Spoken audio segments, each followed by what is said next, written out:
ini merupakan adil. Adil ni maknanya biras kepada Ibn Hajar. Jadi Ibn Hajar wafat tahun 852 Hijriah.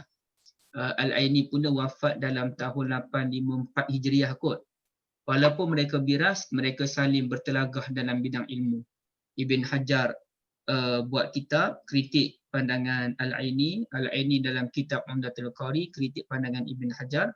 Walhasilnya pergaduhan ilmiah antara dua orang biras ini telah memberikan nikmat ilmu kepada umat. So kita baca Fathul Bari, kita dapat banyak ilmu.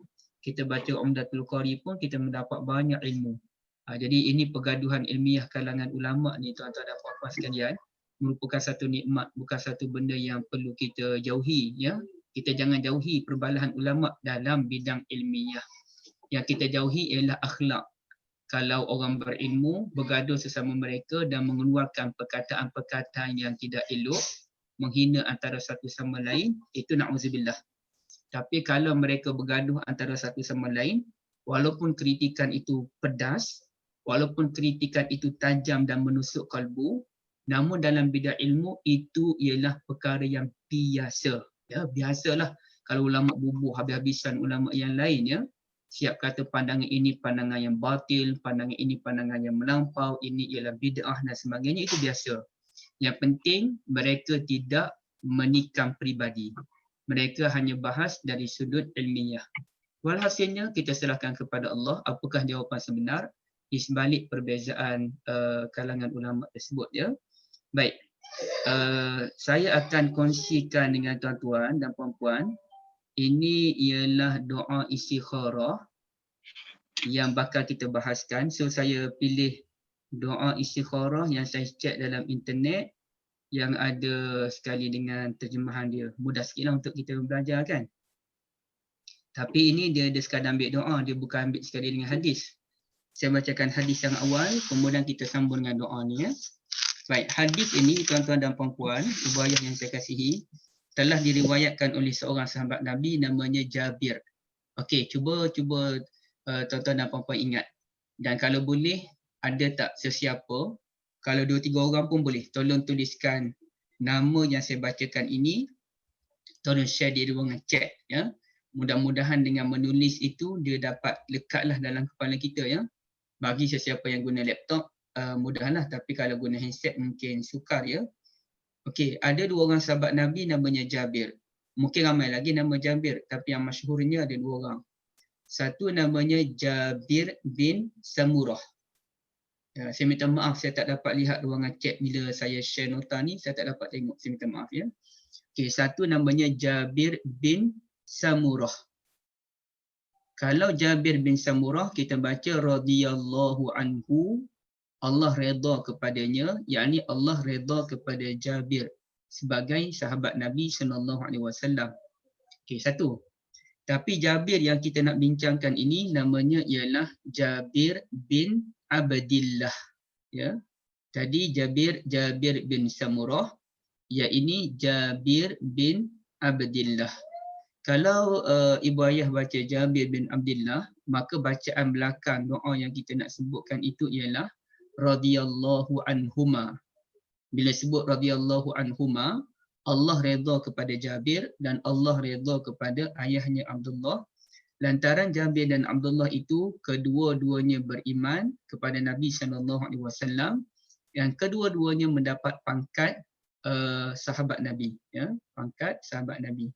Sahabat Nabi yang mana anak beranak semua beriman, ayah beriman, mak beriman, isteri beriman, anak beriman dan pakat jadi sahabat Nabi semuanya ialah Abu Bakar As-Siddiq antaranya.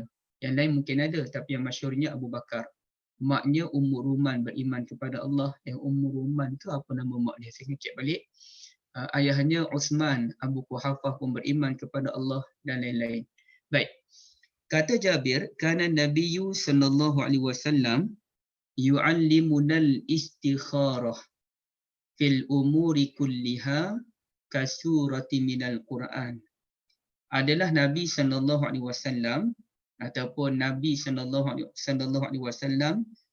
pernah mengajarkan kami salat doa istikharah Nabi pernah mengajarkan kami tentang istikharah dalam semua urusan.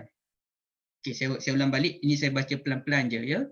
Saya kena raikan semua, ada yang boleh cepat, ada yang dia kena satu-satu kan. Kalau saya terlaju juga, tolong maklumkan. Nabi SAW pernah mengajarkan kami istikharah dalam semua urusan. Kasurati minal Quran, sebagaimana sebagaimana surah dalam Al-Quran. Okey, nanti saya akan terangkan apa maksudnya. Biarkan dahulu begitu, nanti saya terangkan. Nabi mengajarkan kami istikharah dalam semua urusan sebagaimana surah dalam Al-Quran. Okey, baik. Idza hamma ahadukum bil amr falyarka' rak'atain. Apabila seseorang kamu menghendaki sesuatu ataupun mahukan sesuatu, maka kerjakan salat 2 rakaat. Falyarka' raka'atain, rukuk 2 kali, artinya salat 2 rakaat. Kan salat 2 rakaat ni kan ada 2 kali rukuk. Baik. Summa yaqul, kemudian berdoalah. Salat, kemudian berdoalah. Okey, ini doa dia. Cuba perhatikan ya. Okay, kita baca satu-satu dan untuk memudahkan tuan-tuan dan puan-puan, kita baca sama-sama, tapi tuan-tuan dan puan-puan baca sendiri-sendiri. Kalau dia kelas fizikal, bolehlah kita baca beramai-ramai. Kelas online ni ada yang boleh baca, ada yang tak boleh baca, tak apa. Saya baca, tuan-tuan dan puan-puan ikut tanpa perlu membuka mic. Dia akan begitu je ya. Allahumma inni astakhiruka bi'ilmik wa astaqdiruka biqudratik. Okey, saya terjemahkan dulu.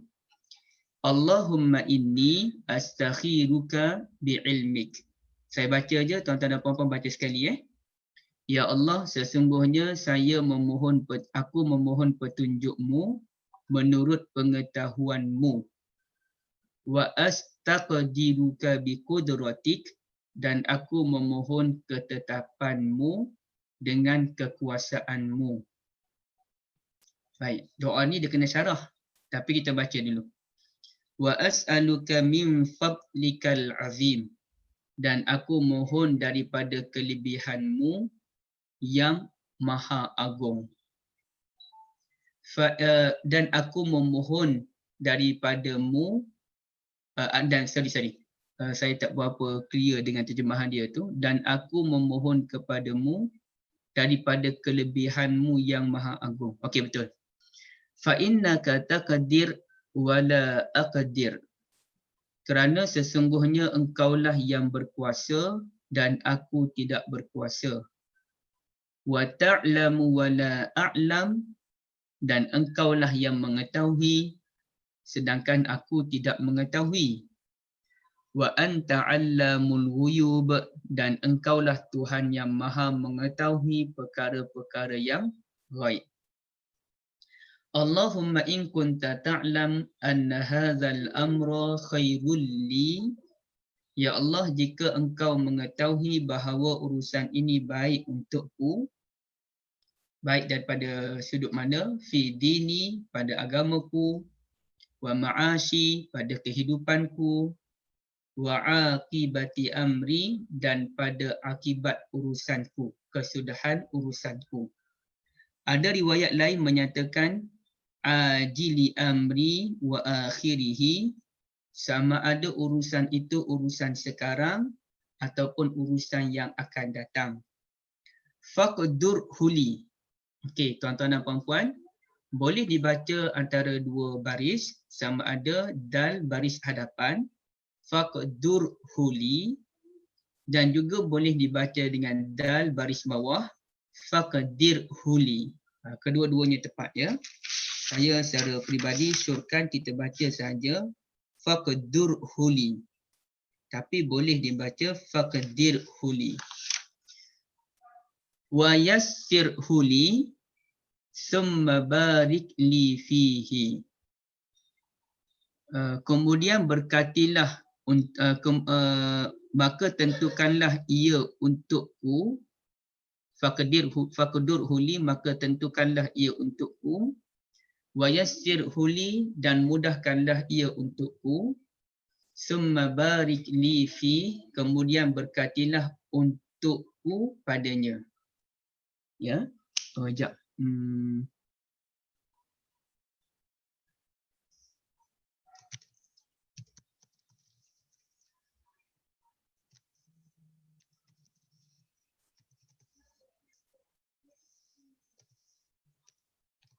Okey, baik. Allahumma in kunta ta'lam anna hadzal amra syarrun li fi dini. Ya Allah, jika engkau tahu bahawa urusan ini buruk untukku pada agamaku, wa ma'ashi, pada kehidupanku, wa akibati amri, dan pada kesudahan urusanku itu. Ada riwayat lain menyatakan ajili amri wa akhirihi, sama ada urusan yang sekarang ataupun yang akan datang. Fasrifhu anni wasrifni an, maka jauhkanlah ia daripadaku dan jauhkanlah aku daripadanya. Jauhkan urusan itu daripadaku dan jadikanlah aku pun jauh daripada urusan tersebut. Wa qadur liyal khaira haitsu kana, dan tentukanlah buatku kebaikan di mana sahaja ia berada. Summa raddini bih, kemudian jadikanlah aku redha dengan urusan tersebut. Wa qadur liyal khaira haitsu kana, dan tentukanlah untukku kebaikan di mana sahaja kebaikan itu berada. Summa raddini bih, kemudian jadikanlah aku redha dengan kebaikan tersebut. Lantaran ada sebahagian kebaikan tu kita tak tahu ia benda yang baik, so kita rasa macam tak berapa nak redha. Rupa-rupanya ia merupakan satu kebaikan buat kita, ya. Baik, ini merupakan, dan satu, dan pada akhirnya dalam hadis ini disebutkan wa yusamma hajatahu, dan nyatakanlah hajat kamu apa dia secara detail. Lepas baca doa ni semuanya, wa yusamma hajatahu, kita pun menyatakan hajat secara terperinci. Apa masalah yang kita hadapi, mengapakah kita mahu istikharah, ya, begitu. Jadi tuan-tuan dan puan-puan yang saya kasihi, yang kita nak bincangkan ini ialah satu amal ibadah yang amat tinggi kedudukan di sisi Allah Azza wa Jalla. Mungkin sebahagian kita jarang beramal dengan salatul istikharah, ya. Tapi sebahagian yang lain biasa dengan salatul istikharah. Saya kira kalau masa muda-muda dulu, kebanyakan kalau sebut istikharah je, ia berkait dengan jodoh. Tanya kawan-kawan gurau dengan kawan-kawan dah istikharah ke belum? Jadi mesti dia memikirkan soal jodoh. Jangan kita kaitkan istikharah itu dengan bab pengajian, ataupun dalam bab pekerjaan, ataupun dalam bab nak balik kampung, musim Covid ni nak balik kampung ke tidak, sebagai contoh. Ataupun dalam bab apa-apalah nak pergi bercuti. Jangan kita istikharah kalau kita mahu pergi bercuti, betul? Ataupun kalau anak nak masuk darjah 1, macam saya ni anak masuk darjah 1, jadi adakah kita istikharah anak kita ni nak pergi ke mana? Kak Syida pun anak dah nak masuk tingkatan 1, maka kita sewajarnya istikharah. Anak ni pergi ke MRSM ke ataupun pergi ke sekolah yang lain, lantaran terlalu banyak perkara-perkara ghaibiyat ataupun di luar pengetahuan kita yang kita tak tahu, tetapi Allah Azza wa Jalla tahu, dan kita mendoakan agar Allah memberikan kita jalan yang terbaik. Baik, ada beberapa poin yang saya nak kongsikan dengan tuan-tuan dan puan-puan sekalian. Pertamanya, kata ulama begini, sekejap. Ibn Taymiyah rahmatullahi alaihi menyatakan, ma nadima man istakharal khalq wa syawaral makhluqin wa sabata fi amri. Tidak menyesal sekiranya kita ini istikharah kepada Allah Azza wa Jalla, mohon petunjuk kepada Allah, dan kita mesyuarat dengan kawan-kawan kita ataupun dengan keluarga kita. Jadi ada dua benda yang kita kena buat. Satu, istikharah kepada Allah. Yang kedua, musyawarah pun kena buat. Lepas kita mendapat keputusan daripada istikharah dan juga musyawarah, kita pun kena teguhkan hati untuk melaksanakan perintah tersebut walaupun mungkin kita masih berbolak-balik, ya. Tapi yakinlah dengan kuasa istikharah dan juga musyawarah. Ini mengingatkan saya, ada orang cerita pada kami dulu, saya dengan kawan, ketika kerajaan Kelantan di bawah Tok Guru Ni Aziz ditawarkan untuk membeli sebuah hotel di Mekah. Jadi ada satu projek lah nak beli hotel di Mekah. Dan kita maklum kalau beli hotel di Mekah, orang akan berduyun-duyun akan menyewa hotel tersebut, bilik-bilik di hotel, atas urusan umrah baik ataupun atas urusan haji. Jadi pecah dua. Satu kumpulan setuju beli hotel, satu lagi kumpulan tak setuju beli hotel. Dan pastilah pembeli hotel di tanah Mekah ni pasti harganya amat mahal kerana ia merupakan pusat tempat tumpuan ramai. Jadi akhirnya dalam keadaan pening kepala tak tahu apa jawapan nak dibuat, masing-masing ada hujah, maka almarhum Tuan Guru Ni Aziz ini cerita orang yang terdekat dengan dia lah cerita ya. Almarhum Tuan Guru pun minta masa sekejap untuk salatul istikharah. Dan selepas salatul istikharah, Tuan Guru pun menyatakan pendirian beliau bahawa beliau berat hati untuk membeli hotel di Mekah tersebut.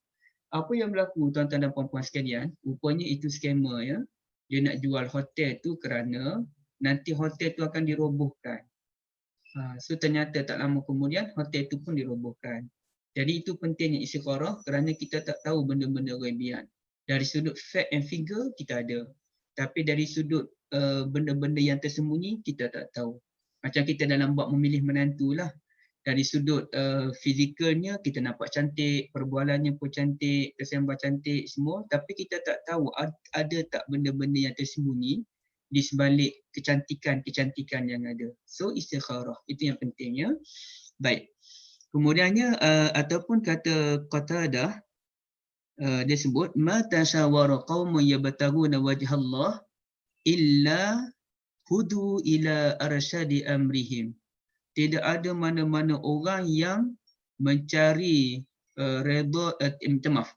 tidak ada mana-mana kaum yang musyawarah semata-mata mencari keredaan Allah, melainkan Allah akan memberikan petunjuk kepada dia. Ini penting, saya nak cerita sinergi antara istikharah dengan musyawarah.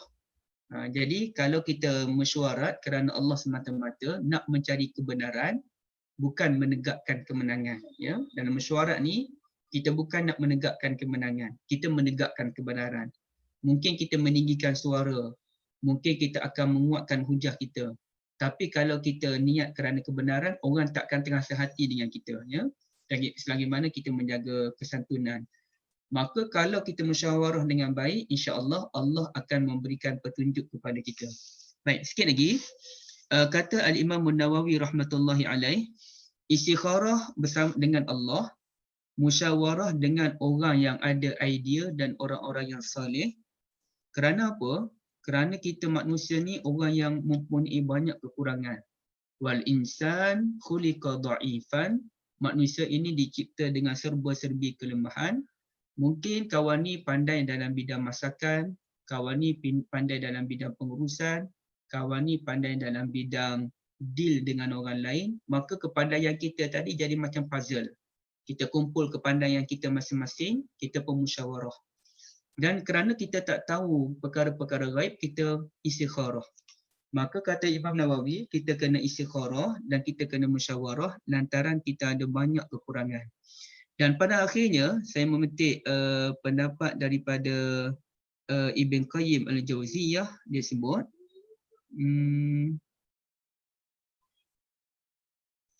al-istikharah qablahu war-ridha ba'dahu.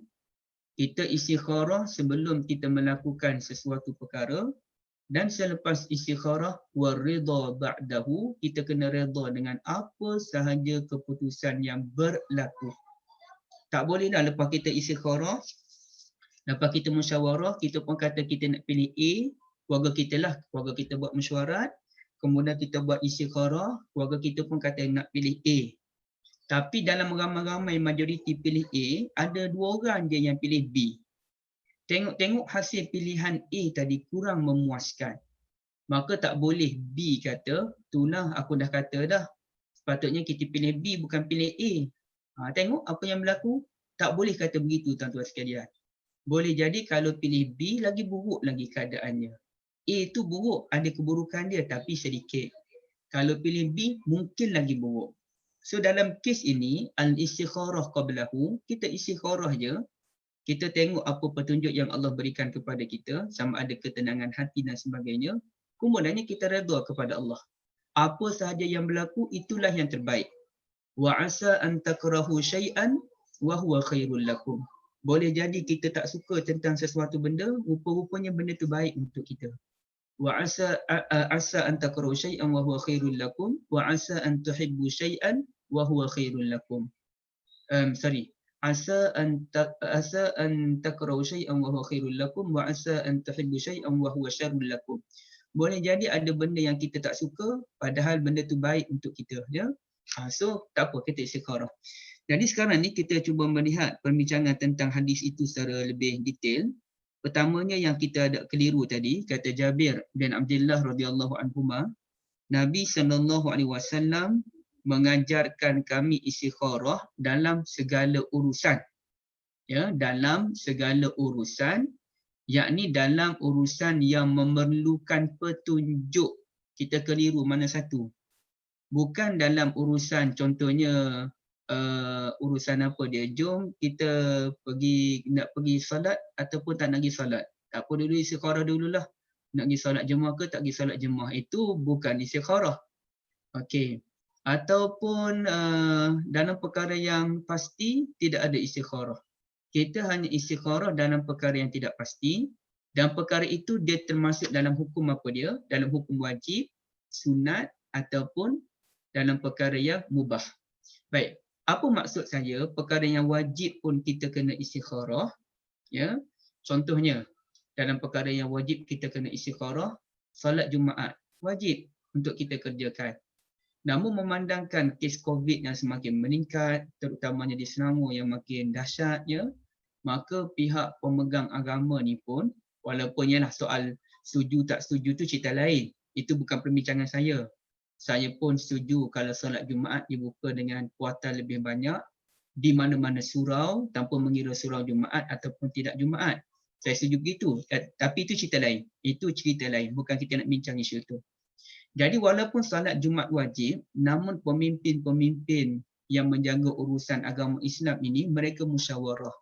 Dan mereka pun istikharah kepada Allah. Sama ada nak teruskan solat Jumaat ataupun tidak teruskan solat Jumaat. Itu dalam perkara yang wajib. Namun kerana ada sedikit kekeliruan dan kita tak tahu tentang bahaya dan sebagainya, maka memerlukan musyawarah dan juga istikharah. Baik. Dalam perkara yang sunat pun kita memerlukan istikharah dan juga musyawarah.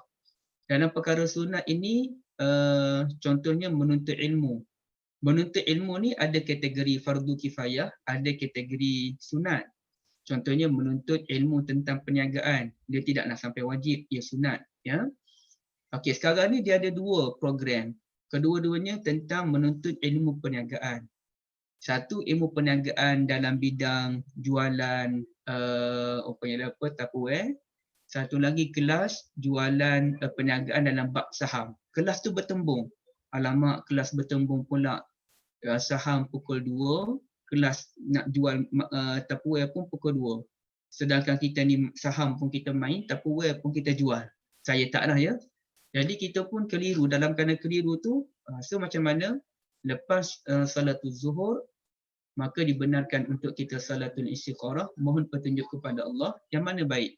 Saya nak join kelas Tupperware ke, saya nak join kelas saham. Sampai demikian rupa, kalau kita menjadikan amalan istikharah walaupun dalam isu tersebut, insya-Allah. Kata Nabi SAW, sesiapa yang ingat kepada Allah ketika senang, maka Allah ingat kita ketika sempit. Dalam bab kelas ni bukan sempit sangat pun, ikut kita lah kelas mana pun. Tapi kita doa pada Allah. Maka bila kita menghadapi kesulitan, insya-Allah Allah mudahkan urusan kita, makbulkan doa kita insya-Allah. Tapi makbul mengikut kehendak Allah, bukan makbul mengikut kehendak kita yang jahil, ya. Ataupun dalam perkara mubah. Dalam perkara mubah ni perkara yang harus. Contohlah, dalam perkara yang harus ni kita nak buat makan-makan keluarga. Mak saya pun ada kat Bangi, adik-beradik saya pun ada beberapa orang kat area Lembah Kelang ni. Lepas habis dia PKP nak buat makan-makan sikit lah kat rumah kakak sebagai contoh. Okey, buat makan-makan ni wajib ke tak wajib? Sunat ke tak sunat? Makruh dan haram ke tak makruh? Dia mubah. Perkara mubah ni harus ini dia mesti syaratnya bermanfaat. Kalau tidak bermanfaat ia bukan mubah. Contohnya bersukan. Mubah ke ataupun apa? Mubah. Bersukan ialah harus kerana dia ada manfaat. Kalau tidak ada manfaat, dia jatuh kepada makruh, dia jatuh kepada haram. Ya. Jadi keluarga pun nak buatlah makan-makan. Kakak nak buat makan-makan, tapi kami pun tak tahu okey tak okey nak buat makan-makan ni dalam keadaan pandemik ni. Maka kita pun istikharah. Dalam keadaan yang demikian pun kita istikharah tuan-tuan sekalian. Nak buat makan ke tak buat makan ni, bukan makan kecil-kecil, makan jumlah yang besar sikit lah dalam 4-5 keluarga nak datang. Ya. Kalau kita dalam isu itu pun kita istikharah, Masya Allah, itu merupakan satu anjuran dalam sunnatun Nabi SAW. Tapi berat bukan? Saya pun tak buat. Jujurnya saya pun tak buat sampai tahap demikian. Tapi saya nak kongsi benda ni sebagai satu ingatan pada diri saya dan tuan-tuan dan puan-puan sekalian. Kalau boleh kita buat sampai tahap macam tu, terbaik. Baik, satu. Kemudian sambungan daripada statement Jabir tadi, Nabi mengajarkan kami istikharah dalam segala perkara sebagaimana surah dalam Al-Quran. So apa maksud sebagaimana Nabi ajar kami istikharah dalam semua perkara sebagaimana surah dalam Al-Quran? Ini agak mengelirukan. Okay, jawabnya begini, ada beberapa pandangan ulama. Pandangan yang pertama ialah sebagaimana kalau kita solat kita memerlukan Al-Quran. Bila kita solat zuhur nanti, mestilah kita kena baca Fatihah dan sunnah kita membaca surah pada rakaat pertama dan kedua. Juga sunnah kadang-kadang kita membaca surah pada rakaat ketiga dan keempat. So, sebagaimana solat tu memerlukan kepada Al-Quran, suratul Fatihah, mana-mana surah dan ayat dalam Al-Quran, begitulah kehidupan kita pun memerlukan kepada istikharah. Kalau solat itu tidak sah disebabkan tidak membaca Fatihah, maka kehidupan kita ni pun tidak sempurna kalau tidak istikharah. Kalau dalam setahun ni kita tak pernah istikharah tuan-tuan sekalian, rasa macam canggung hidup. Tak berdosa tapi rasa macam canggung. Paling kuranglah setahun sekali. Tapi setahun sekali ni pun kira dah teruk sangat dah sebenarnya. Ya? Maknanya yang terbaik memang selalu buat istikharah dalam perkara yang kita keliru. Jangan setiap hari istikharah. Kalau tak ada apa-apa pun nak istikharah tu taklah. Tapi maknanya adanya kekeliruan, kita tak tahu mana satu yang baik, ataupun kita tak tahu benda tu baik ataupun tidak, maka istikharah. Baik. Ada ulama menyatakan mungkin maksud Jabir, Nabi SAW mengajar kami istikharah sebagaimana surah dalam Al-Quran, bermaksud Nabi ajar kami istikharah ni satu persatu, terperinci, sebagaimana Nabi mengajar kami tentang salat. Yang mana Nabi ajar solat ni, kalau contoh bacaan tasyahud, satu-satu Nabi ajar cara bacaan tasyahud. Contohnya Ibn Mas'ud menyatakan, akhastu tasyahud min fiyya Rasulillah sallallahu alaihi wasallam kalimatan. Saya ambil satu persatu bacaan tasyahud daripada mulut Rasulullah sallallahu alaihi wasallam. Kalimah demi kalimah saya hafal dengan baik. Begitulah Nabi SAW pun mengajarkan istikharah secara terperinci satu persatu sebagaimana Nabi mengajarkan Al-Quran yang digunakan untuk salat dan bila-bila lah. Baik, itu yang kedua. Ada satu lagi pandangan yang ketiga, tuan-tuan sekalian ya. Ada lagi pandangan-pandangan yang lain tu. Tapi kita ambil 3 pandangan lah. Yang setakat saya jumpa ni ada 6 pandangan kot. Saya ambil satu lagi pandangan dan kupasan At-Tibi. Akhirnya kupasan At-Tibi. Pandangan ketiga, maksudnya kalau Nabi yang mengajar kita Quran, boleh tak kita nak tambah satu huruf dalam Quran? Ataupun kita nak tambah satu baris dalam Quran? Tak boleh bukan? Contohnya kita baca Qul huwallahu ahad. Boleh tak kita nak tambah sedikit? Macam mana ya? Tambah Qul huwallahur rahmanu ahad sebagai contoh. Ataupun Allahus samad, kita nak tambah Allahu Rabbuna Samad. Boleh ke? Allahumma antas samad sebagai contoh. Boleh ke? Tak boleh. Satu baris tak boleh, satu huruf pun tak boleh, satu perkataan pun tak boleh ditambah dalam Al-Quran. So sebagaimana Nabi SAW mengajarkan Quran kepada kita, tanpa ada kurang walaupun satu baris dan tanpa ada terlebih walaupun satu baris, begitulah dalam bab istikharah, Nabi mengajar doa tu satu persatu, tidak boleh ada kurang, tak boleh ada lebih. Contohlah beginilah tuan-tuan dan puan-puan sekalian, cuba tengok doa istikharah yang saya share tu. Nampak kan? Puan Suhana, nampak kan doa istikharah saya share tu kan?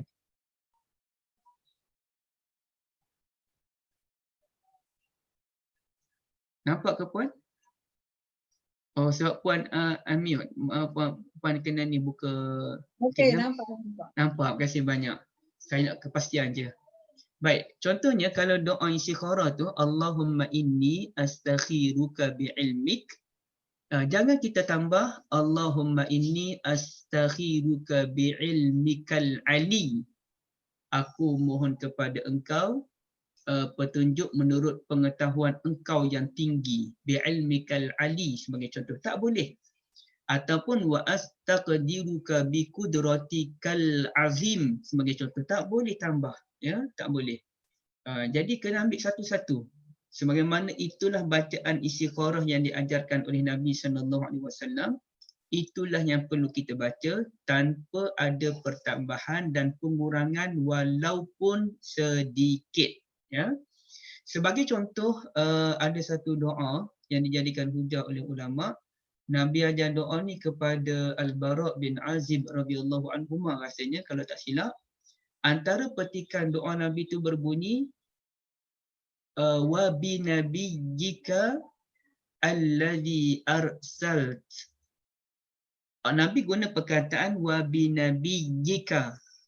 Tapi sahabat Nabi yang mendengar bacaan doa tadi dia ulang balik depan Nabi SAW.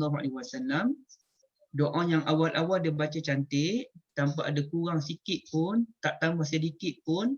Tapi bila sampai ayat wa bi nabiyyika, beliau terbaca wa bi rasulika.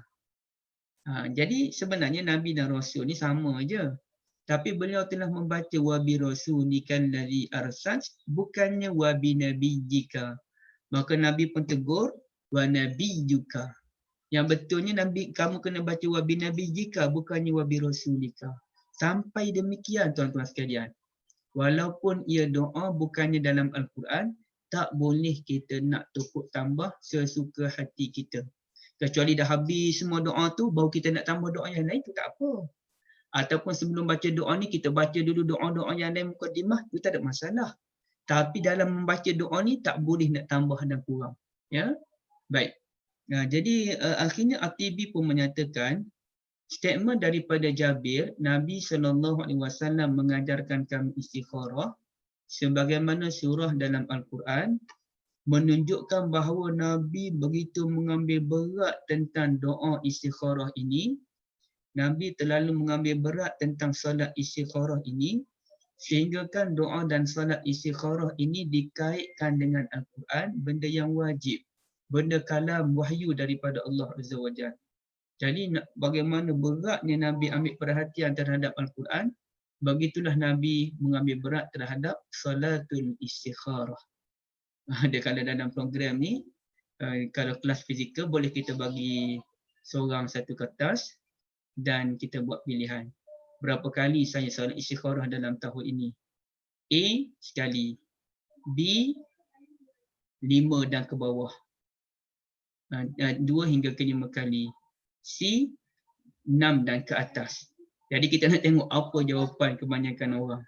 Jadi di sini tuan-tuan dan puan-puan boleh nilai sendirilah kita ni sekali ke ataupun adalah 2-3 kali ataupun banyak kali juga sampai tak boleh nak bilang. Maknanya mungkin 10 kali dah kot, mungkin 20 kali dah kot, tak ingatlah. Kalau tak ingat tu alhamdulillah. Tapi kalau tak ingatlah dah solat istikharah ke belum tahun ni. Itu problem ya.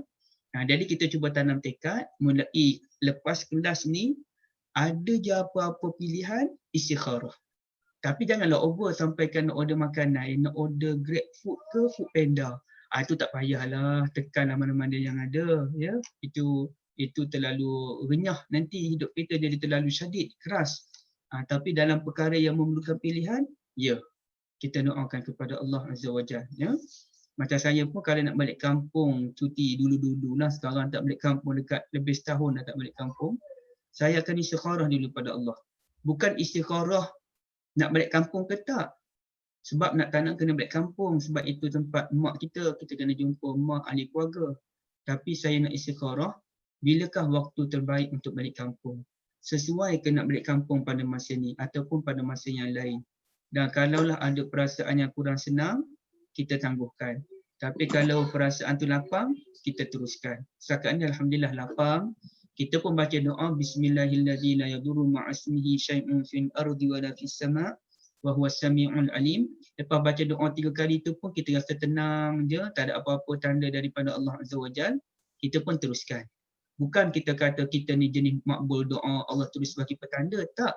Sebab kita ni tak tahu dah apa tanda alamat yang Allah nak bagi selain daripada ketenangan jiwa. So kalau kita dah tenang tu, kita teruskan. Apa-apa yang berlaku, kita redha kepada Allah Azza wa Jalla. Contoh, tiba-tiba bila kita buat pilihan tu ada benda yang negatif berlaku. Saya tak nak sebutlah benda negatif macam mana, na'udzubillah. Sebenarnya mungkin itu yang terbaik. Cuma kita ni sebagai manusia yang lemah, kita tak tahu mana yang baik, mana yang buruk. Baik. Seterusnya, kalau kita lihat dalam doa itu, sekejap ya. Sebelum doa tu, kita tengok dia punya perbahasan ulama. Sebenarnya dalam istikharah ni, dia memang kena solat dan doa ke ataupun kalau doa saja boleh? Boleh tak kalau saya nak doa je tanpa solat? Baik. Dalam isu ini, terdapat hadis Nabi SAW yang lain yang tidak menyatakan soal salat istikharah. Sekadar menyatakan doa istikharah. Tidak ada salat. Baik. Cuma hadis Jabir ni dia sebut, Iza hamma fil amri, iza hamma ahadukum bil amri, falyarka' raka'atain. Bila kamu inginkan sesuatu, maka kamu salat 2 rakaat. Jadi ada hadis lain tak sebut pun isu salat. Maka dalam bab ini kita nyatakan yang terbaik salat 2 rakaat, kemudiannya doa. Cuma isunya ialah salat istikharah ni dia termasuk salat kategori mana? Salat boleh menumpang ke salat yang tak boleh menumpang?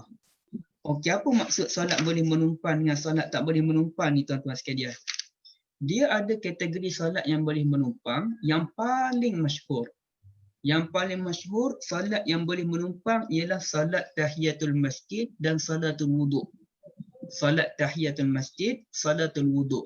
Ialah 2 salat yang boleh menumpang. Salat tahiyah dengan salat wuduk ni, dia memang hidup sendiri. Nak hidup sendiri pun boleh. Menumpang orang lain pun boleh. Macam mana dia boleh hidup sendiri? Begini. Nabi SAW melarang kita daripada solat selepas asar. Habis dia solat asar, kita tak boleh dah solat.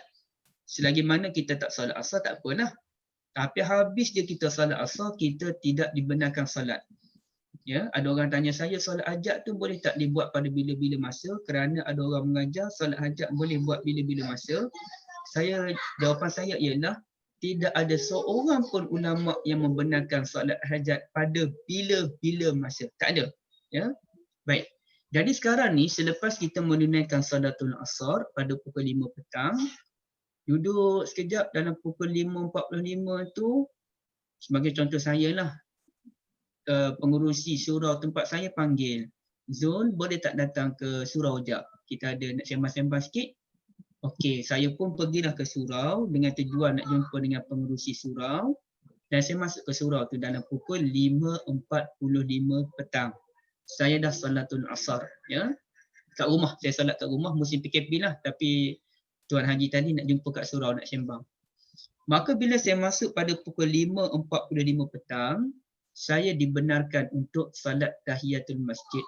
Bukan sahaja dibenarkan, bahkan disunnahkan. Ya, disunnahkan untuk salat tahiyatul masjid pukul 5 petang. sebab dia boleh hidup sendiri. Masuk masjid je, kita dibenarkan, diberikan lesen besar. Solat 2 rakaat. Baik. Kemudiannya, dalam isu yang lain boleh menumpang. Boleh menumpang tu bagaimana?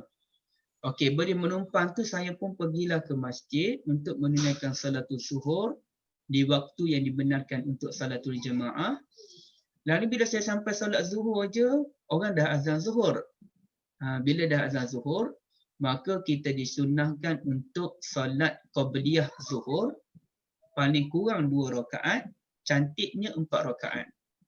Bagi siapa yang buatlah, saya tak kata saya buat ya, saya nak cerita dari sudut ilmu. Maka kita pun nak solat tahiyatul masjid lagi 2 rakaat. Nak solat qabliyah masjid, qabliyah zuhur lagi 4 rakaat. Maka kita tak perlulah nak solat tahiyatul masjid. Kita niat sahaja aku mahu solat sebelum zuhur 2 rakaat, automatik solat tahiyatul masjid masuk sekali. Kerana yang penting kita solat sebelum kita duduk. Okey, perkara ini panjang perbahasannya, saya tak nak panjangkan benda ni. Saya nak pergi ke istikharah. Istikharah ni boleh tak menumpang solat yang lain? Maka di sini ada 2 pendapat ulama. Pendapat yang pertama yang disokong oleh Al-Imam Nawawi rahimahullah, iaitu ulama besar dalam mazhab Syafi'i, menurut beliau solat istikharah ialah solat yang boleh menumpang. Ya, yang penting dalam bab ini ialah doa istikharah. Dan doa istikharah ni kalau dibuat selepas solat ia cantik. Kerana bila dibuat selepas solat, kata ulama, solat ini ibarat minyak perincin. Kita nak goreng keropok lekor, keropok losong. Tapi kita tak letak minyak yang mencukupi. Minyak sikit je, konon-kononnya nak jaga kolesterol. Kita bubuh minyak sikit. Kalau kita bubuh minyak sedikit, macam mana kita nak goreng keropok losong? Maka kita kena bubuh minyak banyak. Solat tadi ialah ibarat minyak yang banyak untuk memudahkan kita goreng keropok. Yang penting keropok tadi. Tapi boleh tak keropok digoreng tanpa minyak yang mencukupi? Tak boleh. Baik, maka kita pun kena guna minyak. Salat 2 rakaat tadi ialah ibarat minyak yang memudahkan kita untuk menggoreng keropok. Maka kalau begitu, contohnya selepas salatul zuhur, kita duduk berzikir sekejap. Astagfirullah, astagfirullah. Tiba-tiba kita, sambil tu kita berbukalah handset. Kod-kod ada perkara yang penting.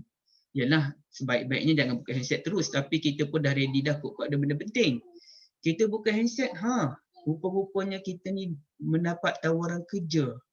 Kita ni ada seorang tu tak ada kerja apa pun di musim PKP, tiba-tiba ada orang tawarkan satu projek di musim PKP ni, projek sekian-sekian, maka dia pun fikir, bagus juga ni projek ni. Tapi masalahnya ada 2 tawaran projek. Pagi tadi kawan kita ajak buat projek dengan dia dan memerlukan masa yang penuh. Lepas zuhur kita dapat pula tawaran daripada orang lain untuk buat projek dengan dia juga. Nak tak nak, kita tak boleh nak buat dua-dua projek tu. Kalau boleh dua-dua, sambar dua-dua. Tapi sekarang kena satu je. Sebab masa tidak mencukupi. Ya? Maka kita pun ada 2 pilihan. Dari sudut gaji pun lebih kurang. Sudut kira-kira gaji lebih kurang, kerja pun lebih kurang sama berat. Dan dua-dua tu merupakan minat kita. Dua-dua tu di dalam kemampuan kita. Maka kita pun bangun, kita salat ba'diyah zuhur. Bila kita bangun salat ba'diyah zuhur, selepas salat ba'diyah zuhur, kita pun berdoa dengan istikharah. Jadi kata Al-Imam Nawawi rahimahullah, sudah dikira sebagai salatul istikharah. Yang penting kita berdoa selepas salat. Itu kata Imam Nawawi. Tapi bagi Al-Hafiz Ibn Hajar yang mensyarahkan kitab Sahih Bukhari tadi, Fathul Bari, yang saya tunjukkan kepada tuan-tuan dan puan-puan pada peringkat awal, bagi Ibn Hajar, beliau tidak setuju dengan pendapat Imam Nawawi. Kerana bagi beliau, solat istikharah bukan solat yang boleh menumpang dalam bentuk demikian secara automatik. Dia boleh menumpang juga, tapi dia bukan menumpang secara automatik. Macam Imam Nawawi tadi, kita salat ba'diyah zuhur je, niatnya sahaja aku salat ba'diyah zuhur 2 rakaat. Habis salat ba'diyah zuhur, kita pun baca doa tadi, Allahumma inni astakhiruka bi'ilmik wa astaqdiruka biqudratik. Selesai. Bagi Imam Al-Hafiz Ibn Hajar, tak boleh begitu. Kata dia, inna wa tilka salah bi'ainiha wa salatul istikharah ma'an ajza' bi khilafi ma idza lam yanwi. Yang betulnya ialah kita kena niat sekali. Dia boleh menumpang tapi dia kena ada niat. Jadi niatnya macam mana? Sahaja aku salat ba'diyah zuhur dan istikharah. Allahu Akbar. Nanti panjang-panjang pening kepala pula kan? Nak kata 2 rakaat lagi, nak kata kerana Allah lagi, panjang nanti kita pun entah bila nak masuk niat. Niat sahaja. Sahaja aku salat ba'diyah zuhur dan istikharah. Allahu Akbar. Jadi dia kena ada niat sekali ma'an. Kerana salat istikharah ni sifatnya boleh menumpang tapi kena ada niat. Bukannya macam tahiyatul masjid, tak ada niat tahiyatul masjid pun tak apa. Dikira secara automatik. Sebab tak aci dah dikira. Tak apalah Allah nak bagi kita pahala. Kenapa tak aci pula? Sebab pahala Allah sangat bermurah hati. Nak bagi free pun boleh. Buat dosa Allah kedekut. Buat pahala Allah murah hati. Jadi itu kelebihannya. Baik, tapi panjanglah perbahasannya. Jadi dalam kes ini Ibn Hajar kata kena niat sekali. Baik, tuan-tuan dan puan-puan sekalian, sebelum kita buka soal jawab, saya banyak poin nak kongsi ni. Itu saya kata sebenarnya perbahasan benda ni panjang. Tapi kita lebihkan pada perbincangan lah ya.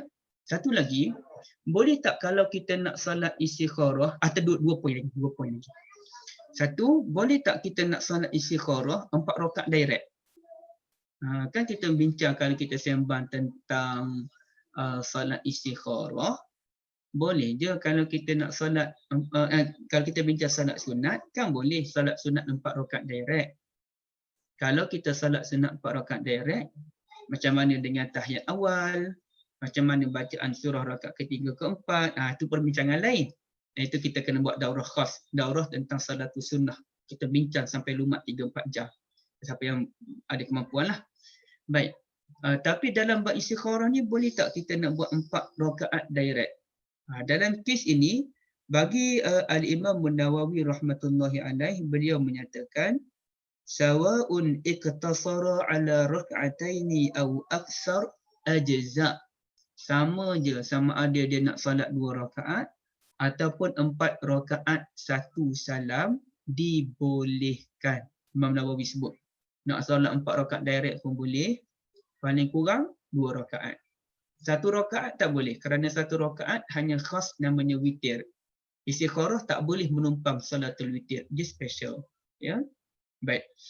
Jadi tapi bagi Al-Hafiz Ibn Hajar, beliau berpandangan yang terbaik ialah kita kena tengok hadis Nabi ni. Satu hadis dia ada sebut, salli ma kataballahu lak, kamu salatlah sebagaimana yang telah dibenarkan oleh Allah kepada kamu. Dan hadis yang saya bacakan tadi daripada Jabir, Nabi kata falyarka' rak'atain, maka kamu solat 2 rakaat. Satu hadis umum, kamu solatlah.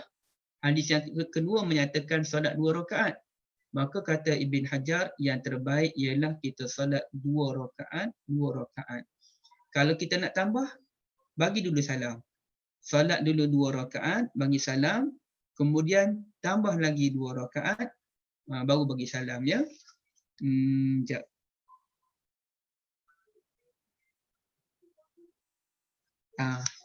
Sebagai memenuhi hadis Nabi yang menyatakan falyarka' rak'atain, maka salat 2 rakaat. Maka 2 rakaat 1 salam. Lepas tu tak puas hati nak salat istikharah lagi supaya Allah betul-betul memberikan petanda. Ya, salat lagi kemudiannya. Tapi 2 rakaat bukannya 4 rakaat direct. Baik, satu lagi point ialah bolehkah kita salat istikharah tu banyak kali?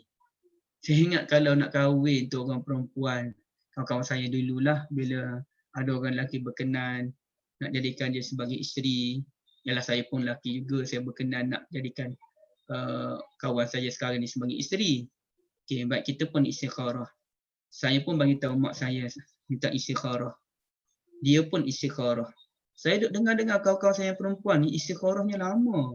Orang lelaki ni dia dah suka dah tu, dia dah tengok sesuai jadi isteri, istikharah 1 hari pun jadi dah. Adalah kawan saya yang jenis-jenis ni sikit, 7 hari dia istikharah.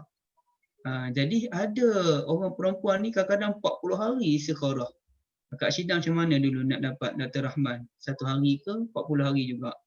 Jadi 40 hari tu duk istikharah, baru jumpa petanda, baru puas hati.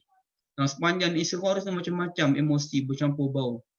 Jadi sebenarnya boleh tak kita nak istikharah sampai 40 hari tu? Adakah Nabi kata sampai 40 hari? Adakah Nabi kata sampai 7 hari? Adakah Nabi kata sampai 14 hari?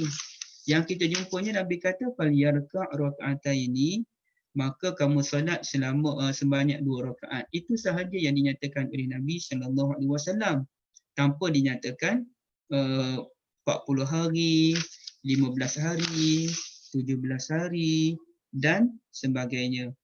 Maka dalam bab ini, tuan-tuan dan puan-puan yang saya kasihi, bila saya baca dalam syarahan oleh Al-Hafiz Ibn Hajar ni, dia sebut, alamak kat mana dah, saya terlupa nak tanda kat mana. Sekejap ya.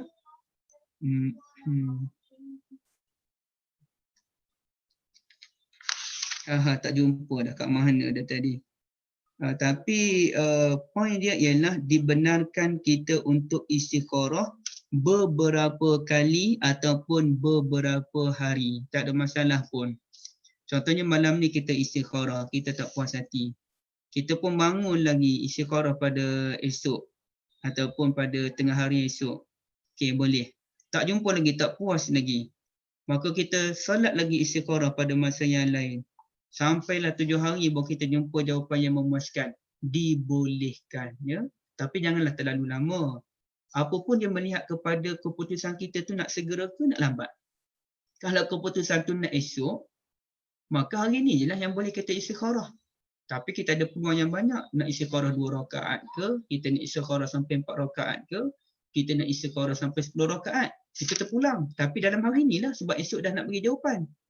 Tapi kalaulah benda tu lambat lagi, macam contoh kes yang nak kahwin tadilah. Nak kahwin bila? Yang dia melamar perempuan tu masa tahun kedua belajar universiti. Tapi nak kahwin 2 tahun lagi.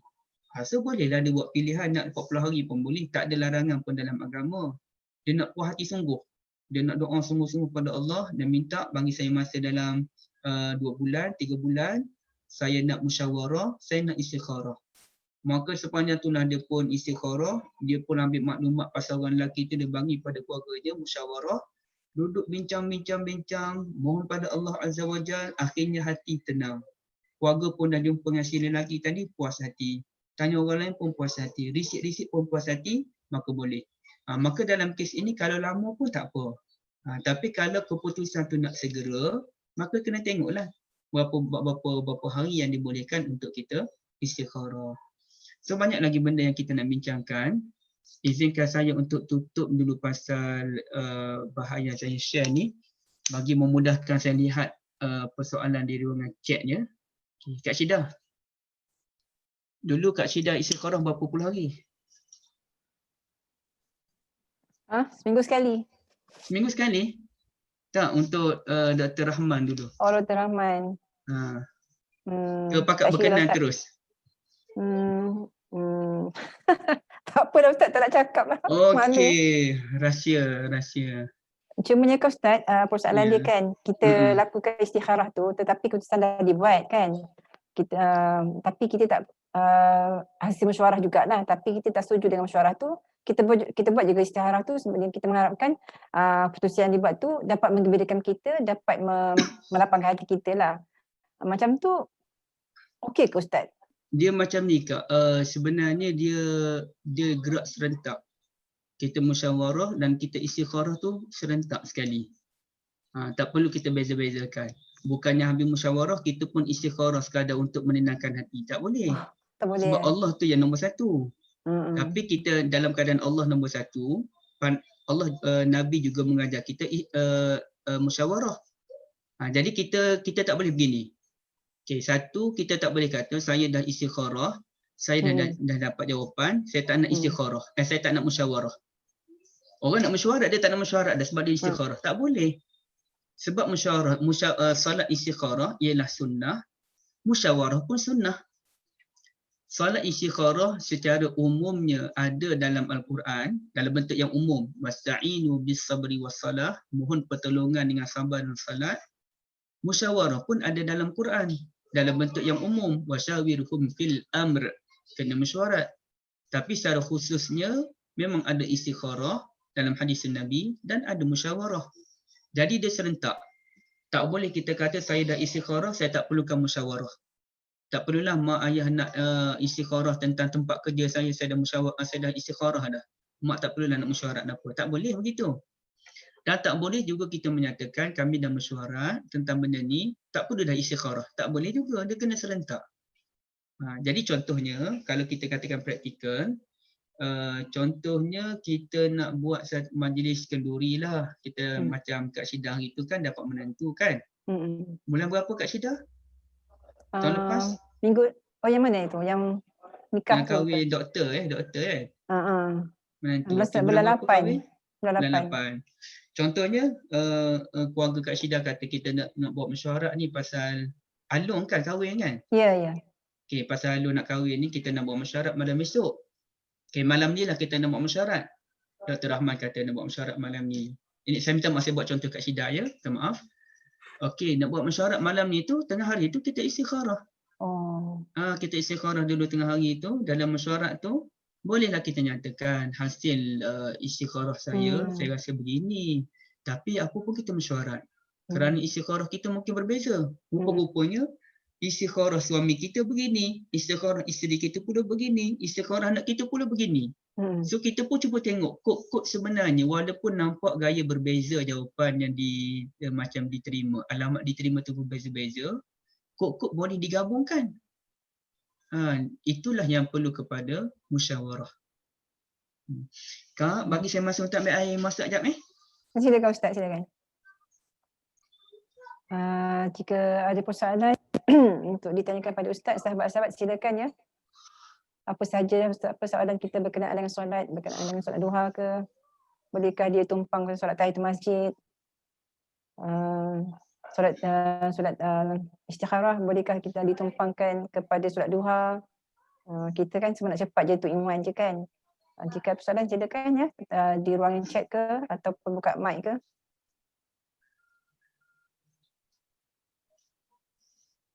Okey, ada perbincangan silakan. Kak Rafidah, terima kasih. Dalam doa yang saya kongsikan tadi, kalau kita tengok bahagian bawah sekali, dia tulis Jabir bin Abdullah radhiyallahu anhu, bukan radhiyallahu anhuma. Itu kesilapan lah dalam bahan yang saya share tadi. Yang betulnya macam yang Kak Rafidah tulis tu, yang saya terangkan tadi, Jabir bin Abdullah radhiyallahu anhuma. Dua-dua tu sahabat Nabi. Baik, kalau nak baca radhiyallahu anhum pun boleh, tapi lebih tepat radhiyallahu anhuma.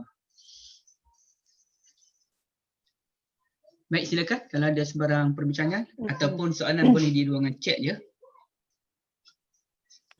Assalamualaikum Ustaz. Waalaikumsalam.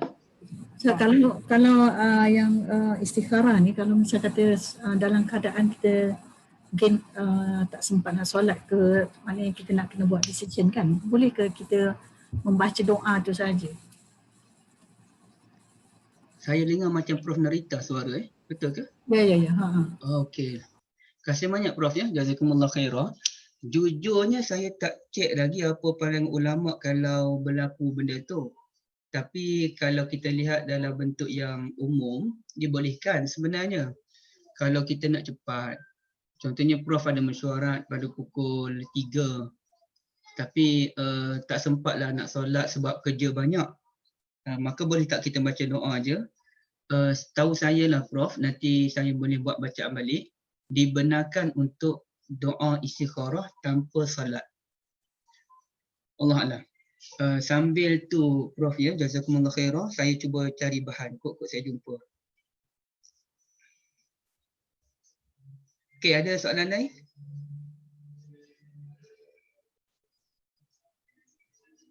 Soalan di ruangan chat Ustaz. Okey. Sekejap ya, saya cek. Boleh tak doa istikharah tanpa salat? Kita tengok pandang ulama sekejap. Ada termasuk isunya bagaimana wanita yang haid untuk istikharah. Okey, Ya, macam ni ya Prof dan tuan-tuan dan puan sekalian. Ada orang tanya seorang mufti Mekah tu bin Baz, hal tajuzu istikharah biduni salati raka'atain atau biduni wudu'? Boleh tak nak salat istikharah tanpa salat 2 rakaat dan tanpa wuduk? Bagaimana pula, adakah benda ini diharuskan untuk orang yang datang haid dan juga nifas? Jadi kata dia, na'am tajuzu istikharah tustahabbu. Tustahabbu istikharah walau biduni salah. Ya, diharuskan untuk istikharah. Diharuskan istikharah walaupun tanpa salat. Ya, walaupun tanpa salat. Tanpa mengira lelaki ke perempuan ke, yang berhaid ke, yang tidak berhaid ke. Lakin, tetapi kalau dibuat selepas salat itu yang terbaik. Kerana ia lebih menempati sunnah Nabi SAW.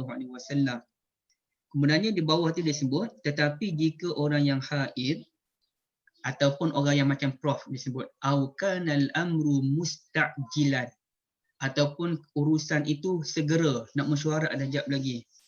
Wastakhara biduni salah fala ba'sa, maka dia pun nak istikharah tanpa salat, maka dibolehkan. Ini sesuai dengan firman Allah Azza wa Jalla, ud'uni astajib lakum. Kamu berdoalah kepadaku, aku akan kabulkan. Cuma dalam bab ini kita kena yang terbaik, tuan-tuan dan puan-puan, Prof ya.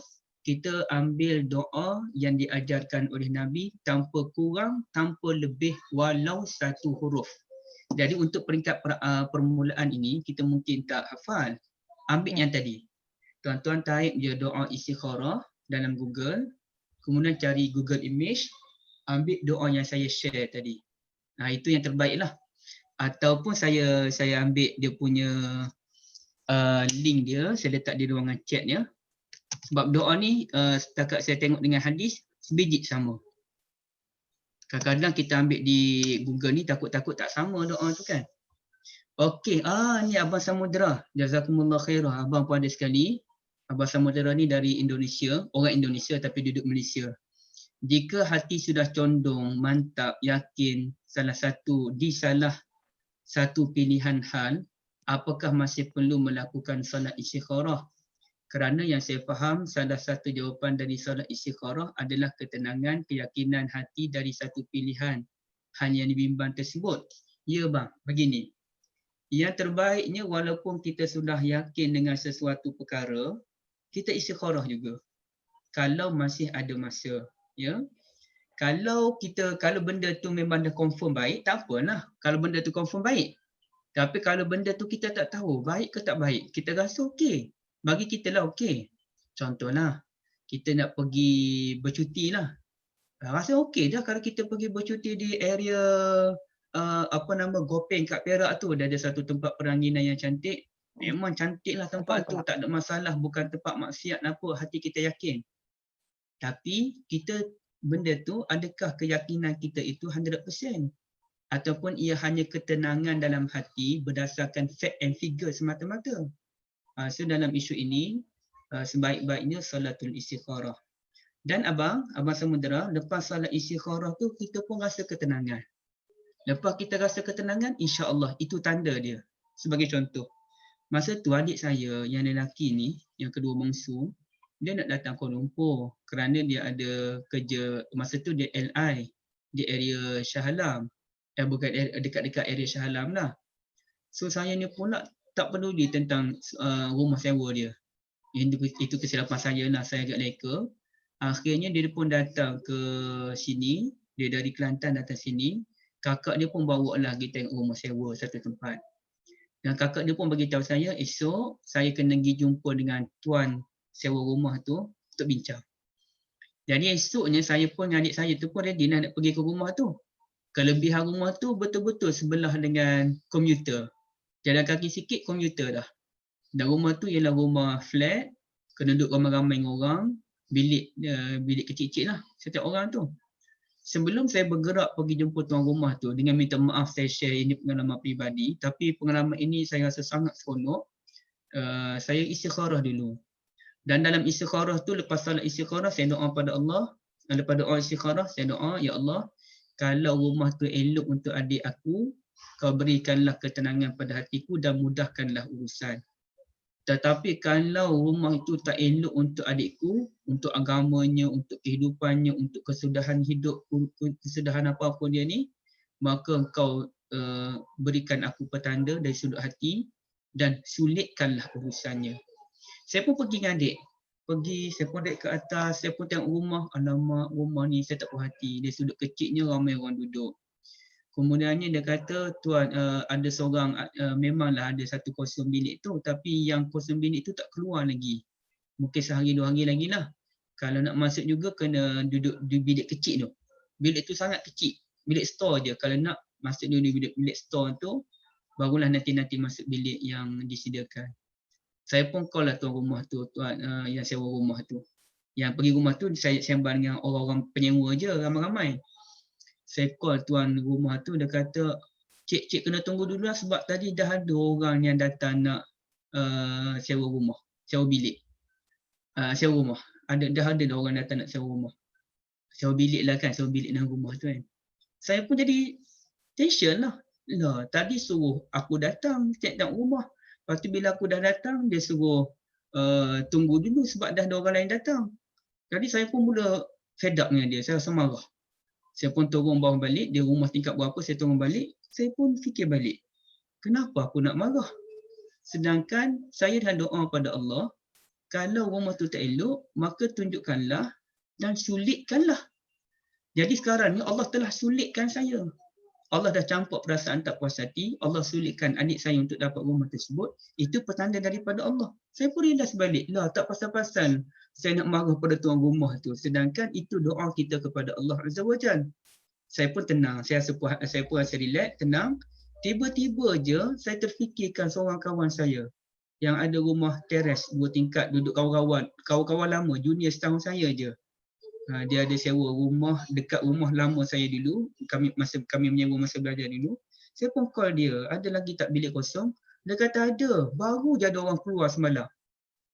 Rumah tu rumah teres 2 tingkat, kemudian berbanding tadi rumah flat, dan dia punya bayar deposit lebih murah, bayar sewa bulanan pun lebih murah walaupun rumah teres.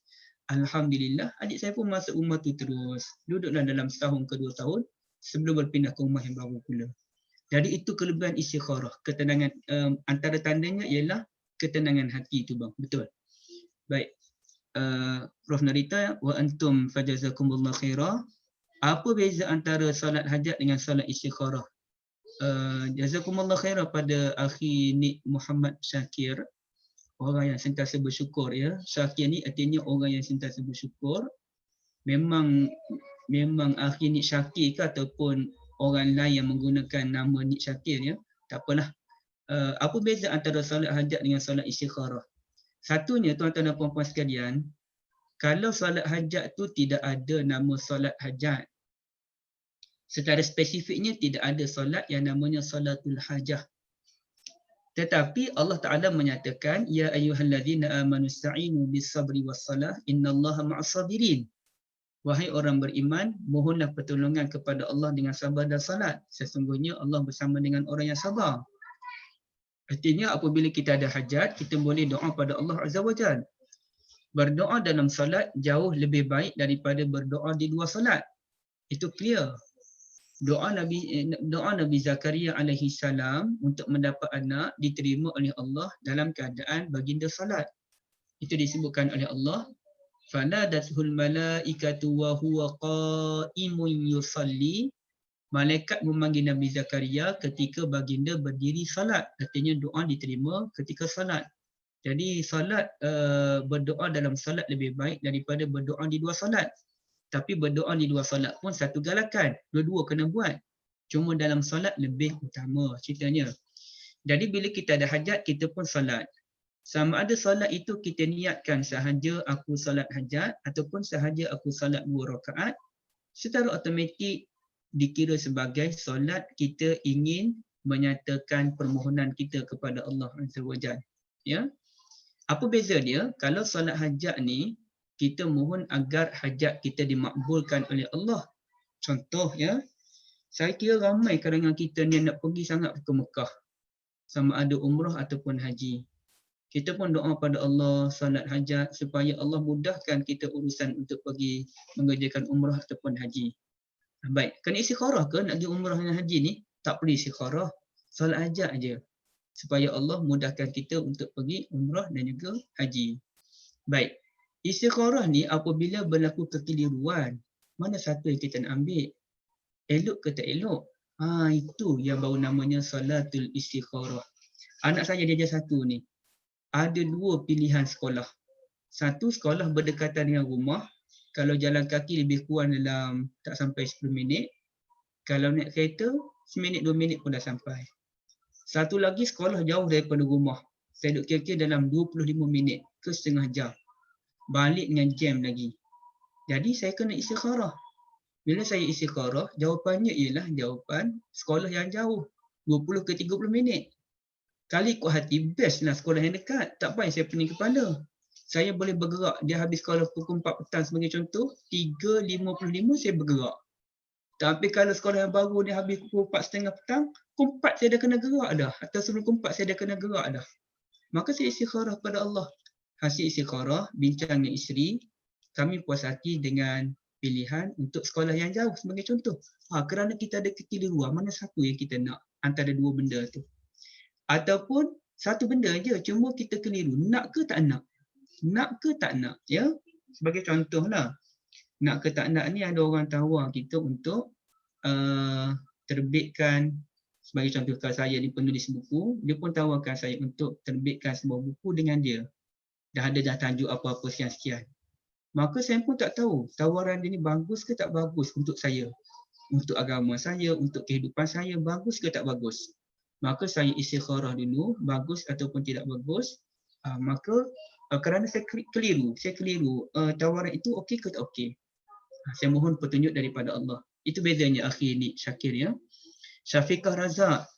Ahlan wa sahlan Syafiqah kerana sedia hadir. Dalam tadabbur Quran pun Syafiqah ada, dalam memahami hadis pun ada, alhamdulillah. Bagaimana dengan setiap pagi buat solat istikharah untuk setiap urusan umum di setiap hari, untuk setiap pilihan di siang hari. Saya tak jumpa pula lah kalau kaedahnya begitu, Syafiqah ya. Kita kena ingat begini. Ibadah ini dia mesti ada keistimewaan dia. Kalaulah dia dalam bentuk yang umum, kita pun nak solat setiap kali pergi kerja je kita nak solat. Sampai tempat kerja kita solat duha sebagai contoh ataupun solat apalah. Sebelum tidur pun kita jenis solat. Sebelum tidur je nak solat. Bukan sunnah Nabi pun solat sebelum tidur. Tapi kita solat kerana kita niat, ya Allah kalau aku tak sempat bangun tahajud, kurang-kurang aku tahajud sebelum tidur sebagai contoh. Itu saja peribadi kita buat. Itu tak apa. Tapi bila ia benda yang khusus, istikharah ni khusus, dia mesti ada special dia. Sebagai contoh Syafiqah ya dan tuan-tuan dan puan-puan. Boleh tak lepas habis kelas ni saya pun nak sujud syukur. Alhamdulillah ya Allah dapat habis kelas juga hari ni. Seronoknya. Saya pun sujud syukur pada Allah. Boleh tak? Boleh. Ataupun saya, okey, terima kasih atas respon. Siapa yang respon tu? Saya Ustaz.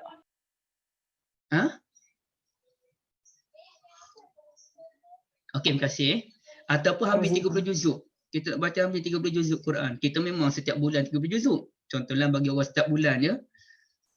Boleh tak kita nak sujud syukur? Ataupun lepas habis solat zuhur nanti, alhamdulillah habis solat zuhur kita pun sujud syukur. Jadi jawabnya tak boleh. Tak boleh. Kerana sujud syukur ini ialah satu benda yang special. Special tu bererti apabila kita mendapat nikmat yang special baru kita sujud syukur. Kalau nikmat tu memang selalu ada. Macam saya ni, selalu dah kelas. Dan habis kelas dia, alhamdulillah ya Allah. Kecuali saya melalui satu kelas tu, saya puas hati, saya dah buat kajian habis-habisan sampai pening kepala dan berakhir kelas tu dalam keadaan saya puas hati, saya sujud syukur kerana benda tu jarang saya dapat. Itu tak apa. Tapi kalau kelas kita ni memang setiap hari ada kelas, ataupun sepanjang PKP ni bukan setiap hari lah. Saya bukan sujud syukur, tapi saya alhamdulillah. Sebagai contoh, alhamdulillahilladzi bini'matihi tatimmus salihat. Baca alhamdulillah 33 kali ke selepas salat.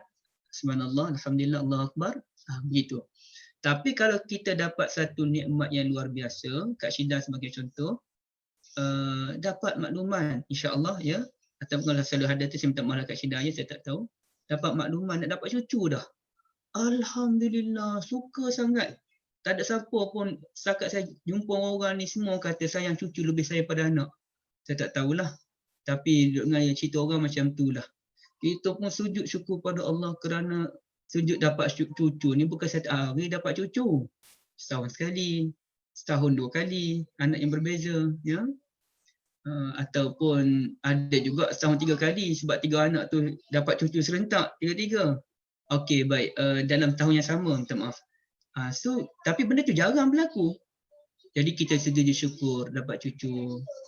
Sujud syukur sayang itu sempat bercuti kat Syida kan. Nak pergi cuti juga sebelum PKP. Tak kira lah macam mana pun, tapi diam-diam. Jangan saya bakar ekstra, sudahlah nanti kena marah. Bawa mak saya pergi bercuti. Balik-balik saya gembira sangat, saya jadi syukur. Kerana dah setahun lebih tak pergi bercuti. Balik kampung pun tak, bercuti pun tak. Sedangkan orang yang dah pergi bercuti dah, saya tak perhati. Dapat pergi bercuti, saya seronok sangat. Saya sujud syukur. Sebab benda tu dah setahun dah saya tak lalui. Tapi kalau memang kerja dia dah dapat baca Quran selalu dah, salat pun memang kita selalu buat, maka tidak ada konsep sujud syukur kerana dah lepas salat, dah lepas kelas ilmu, dah lepas baca Quran, tak ada. Dia nikmat yang special. Begitu juga dengan istikharah, dia tak ada konsep. Pagi-pagi je istikharah terus. Untuk urusan yang kita tak tahu, ada tak ada urusan tu. Tak. Istikharah apabila kita ada hajat. Ini kata Nabi SAW, "Idza hamma ahadukum bil amr." Apabila kamu ada sembarang urusan, falyarka' rak'atain, maka kamu rukuk sebanyak 2 kali, salat 2 rakaat bila ada urusan, ya. Tapi Syafiqah bolehlah nak salat sunat secara umum, saja aku salat sunat 2 rakaat tu boleh, tak ada masalah. Mudahkanlah urusanku pada hari ini, mudahkanlah aku untuk membuat sembarang keputusan, mudahkanlah aku untuk membentangkan hasil kajian aku ni dengan baik dan sebagainya, itu tidak ada masalah. Allah Alam, kasih Syafiqah, ya. Baik, ada sebarang soalan yang lain ataupun nak berkongsi pandangan pun silakan, ya.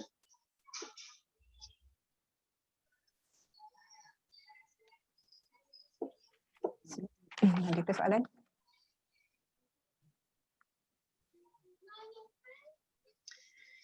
Kak Syida, kalau tak ada, saya teruskan sedikit. Lepas tu kalau kita tak ada juga, saya buat rumusan dia.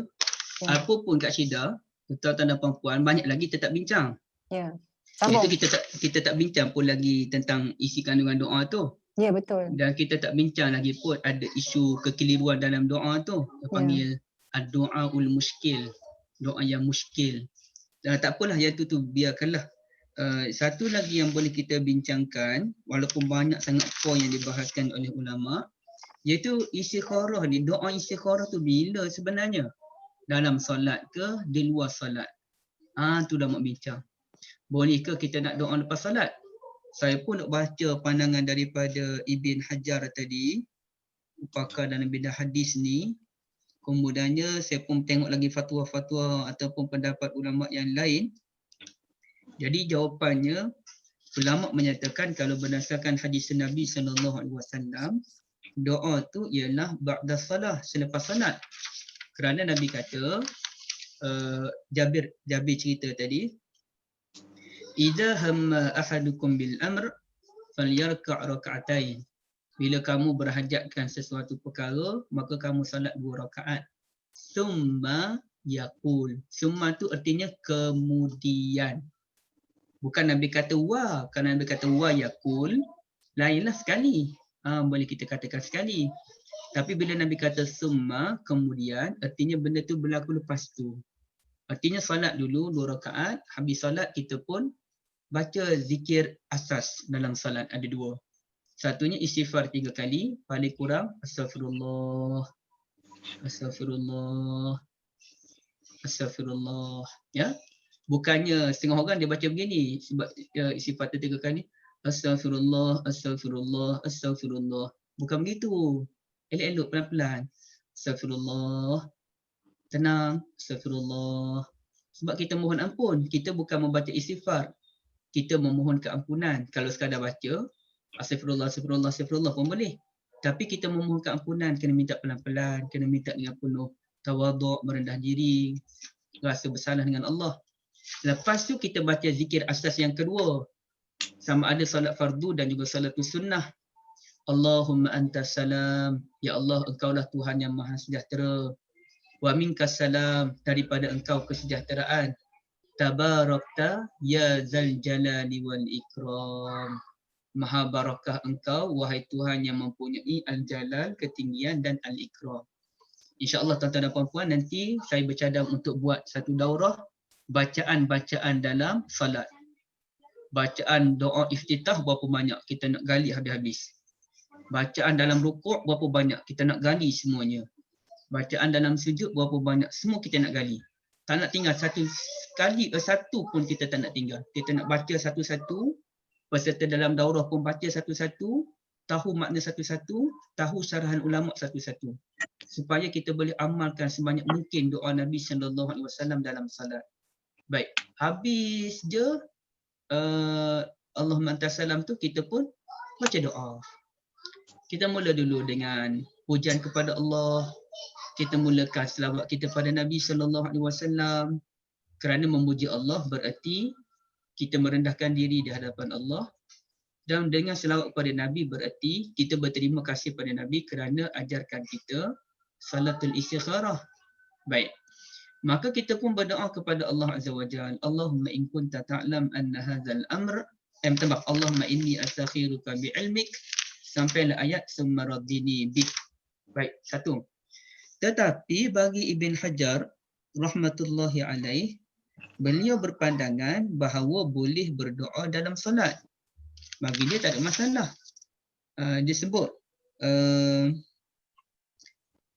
kalau dia macam mana ya?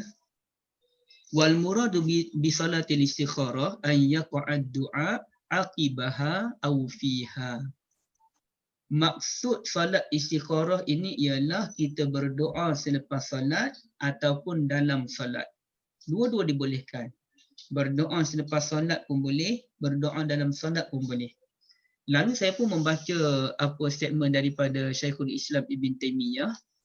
Walaupun beliau tokoh kontroversi bagi setengah pihak, tapi fatwa beliau memang sangat luar biasa. Beliau menyatakan dalam bab doa istikharah, sesiapa yang nak berdoa dalam solat pun boleh, sesiapa yang nak berdoa di luar solat pun boleh. Beliau sebut begini, yajuzu du'a fi salat istikharah wa ghairiha qabla salam wa ba'dahu. Harus kita berdoa dalam salatul istikharah dan dalam mana-mana solat pun sebelum memberikan salam dan selepasnya. Sebelum memberikan salam ni dalam tasyahud lah. Habis dia innaka hamidun majid, kita pun nak baca doa istikharah masa tu. Dibolehkan. Wa du'a qabla salami afdal. Doa sebelum salam itu lebih afdal. Li'annahu qabla salam lam yansarif. Kerana doa itu masih berlaku ketika kita dalam solat. Belum lagi selesai. Wa huwa aksaru du'a'un nabiyyi sallallahu alaihi wasallam, dan inilah yang banyak diamalkan oleh Nabi sallallahu alaihi wasallam, berdoa dalam solat. Di luar solat pun doa, tapi mana lebih afdal ceritanya? Kedua-duanya okey, mana lebih afdal? Jadi bagi bagi Ibn Taymiyah, yang terbaik ialah berdoa selepas dalam solat, iaitu sebelum kita memberikan salam. Itu pilihan Ibn Taymiyah. Tetapi ramai juga ulama termasuk bin Baz dan ulama yang lain menyatakan berdoa selepas solat berdasarkan zahir hadis menyatakan summa yaqul, kemudian berdoa.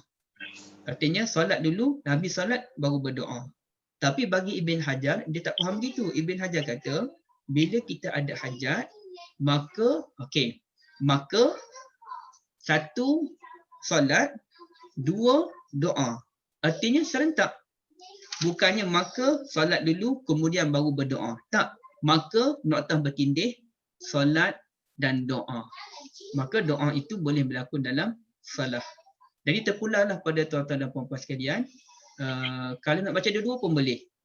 Dah keliru dah, kita pun doa dalam salat pun kita baca, habis salat pun kita baca, tambah-tambah kalau kita tidak menghafal doa. So kita pun baca di luar salat dan nak baca terjemahan sekali pun boleh. Tapi boleh juga kalau kita tak hafal doa lagi, kita salat, ketika duduk tasyahud akhir tu kita pun buka handset. Ataupun kita pun ambillah nota, kita ada buat nota tu, kita pegang nota tersebut, kita pun baca nota tersebut dalam tasyahud akhir. Ataupun kita baca doa tadi dalam tasyahud akhir melalui handset, dibolehkan. Dengan peringatan, jangan buat di surau yang dihadiri oleh ramai orang. Nanti orang ambil gambar, ambil video, rakam, Prof Norita dari USIM tengok handset masa solat. Habis nama Prof. Kesian ya. Buruk ambil nama kita. Padahal yang kita buat tu menepati sunnah. Menepati pandangan ulama pun tak ada masalah pun tengok handset dalam solat. Tapi orang tak tahu. Dan ia mengelirukan kod-kod Prof tengah duduk baca doa melalui handset masa tasyahud tu, datang pelajar tegur. Ataupun datang kawan tegur. Dia ingatkan kita duduk tengok mesej. Padahal kita tengah tasyahud akhir baca doa. Dia tak tahu. Ke dalam bab ini, kita boleh nak buat di surau terbuka tapi pastikan tak ada orang yang tengok. Tidak mengelirukan orang lain. Ataupun kalau kita buat di rumah, tak ada masalah lah. Benda kita tutup. Baik, Wallahualam. Dan jangan perlu kita berlakon, kita masuk video, kita pula viral di medsos kerana benda tu boleh menimbulkan fitnah. Kalangan orang berilmu, clear. Kalangan juhala, kacau. Ya, Wallahualam. Baik, Kak Syidah, kalau tak ada, saya serahkan pada Kak Syidah lah.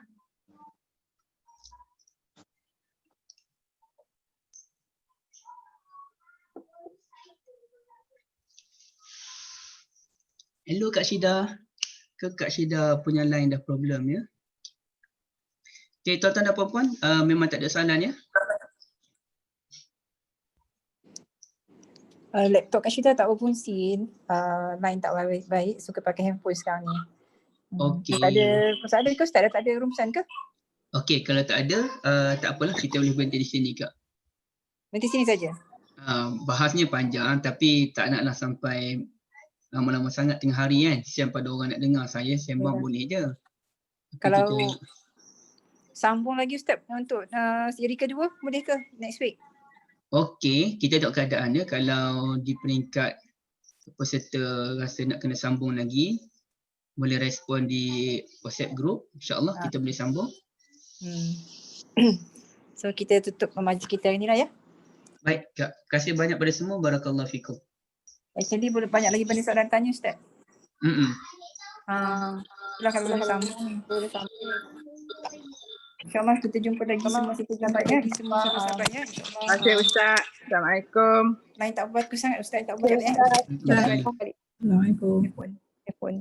Suara Kak Syidah dah bertembung dah Kak Syidah. Tak clear. Ya. Dengar tak Suara Dengar suara tak? Kak Syidah tak clear. Okey, dah off dah.